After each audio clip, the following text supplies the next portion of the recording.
ہم آج یہاں اس لیے جمع ہوئے ہیں کہ مولانا حسین احمد مدنی مرحوم کے انتقال پر اپنا دلی غم و افسوس ظاہر کریں۔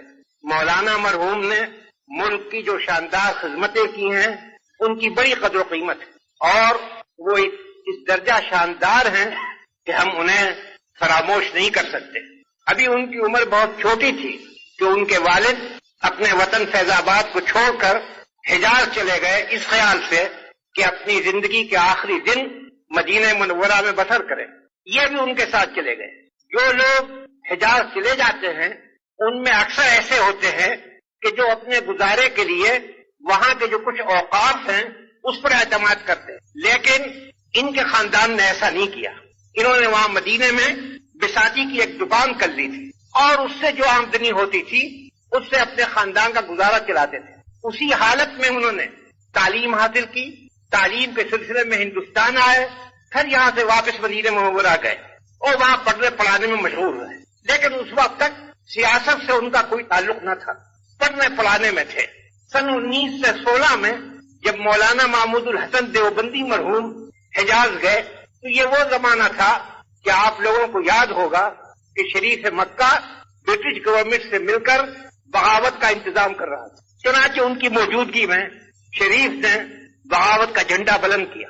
ظاہر ہے کہ مولانا محمود الحسن اس کو برداشت نہیں کر سکتے تھے، کسی نہ کسی طرح یہ خبر نکل گئی کہ وہ اس کے مخالف ہیں۔ شریف نے انہیں گرفتار کیا اور جدے لا کر برٹش کونسل کے حوالے کر دیا۔ گرفتاری صرف ان کی تھی، لیکن مولانا حسین احمد جو ان کی خدمت میں رہتے تھے انہوں نے پسند نہیں کیا کہ وہ الگ رہیں۔ انہوں نے بھی اپنے کو پیش کیا، چنانچہ ان کو مالٹا میں لا کر رکھا گیا۔ جب لڑائی ختم ہو گئی اور مولانا محمود الحسن اور ان کے ساتھیوں کی رہائی کے لیے ملک میں صدائیں اٹھی تو گورنمنٹ نے انہیں رہا کیا۔ اس وقت یہ ہندوستان آئے۔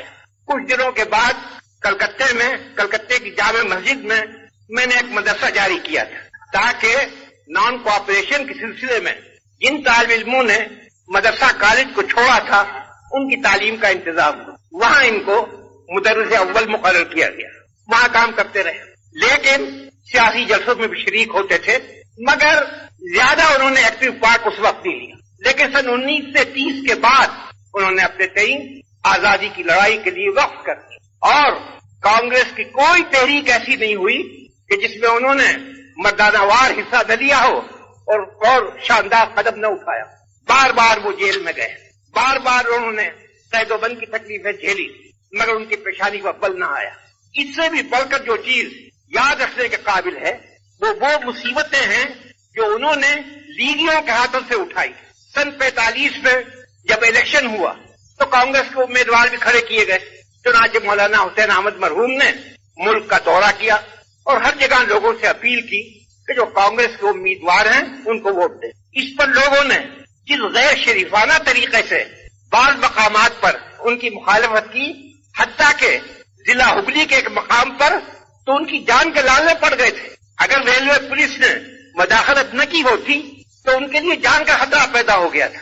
آپ کو یاد ہوگا کہ اس زمانے میں لیگیوں نے یہ کیا تھا کہ عوام کو دھوکہ دے کر مذہبی پاگل پن اجاگر کیا جائے، اور جاہلوں میں جب مذہبی پاگل پن پیدا ہو جائے تب اس کی کوئی حد نہیں ہوتی۔ ان کو مقابلہ کرنا پڑا، لیکن یہ اپنی جگہ پہاڑ کی طرح قائم رہے۔ ایک منٹ کے لیے ان کی استقامت میں تزلزل نہیں۔ پھر اس کے بعد یوپی کا انہوں نے دورہ کیا، وہاں بھی بعض مقامات میں پتھر پھینکے گئے، لیکن وہ اسی طرح اپنی جگہ قائم رہے، اور جو انہوں نے روش اختیار کر لی تھی اور جس کو وہ اپنا ایمان سمجھتے تھے اس پر برابر قائم رہے، اور آخر میں دنیا سے گئے تو اسی یقین اسی استقامت کے ساتھ گئے۔ ان کی ذات بہت مغتنم تھی، ان کا انتقال ایک قومی نقصان ہے، اور مجھے یقین ہے کہ آپ سب لوگوں کے دل میرے ساتھ ہوں گے جب میں یہ کہتا ہوں کہ ہم ان کی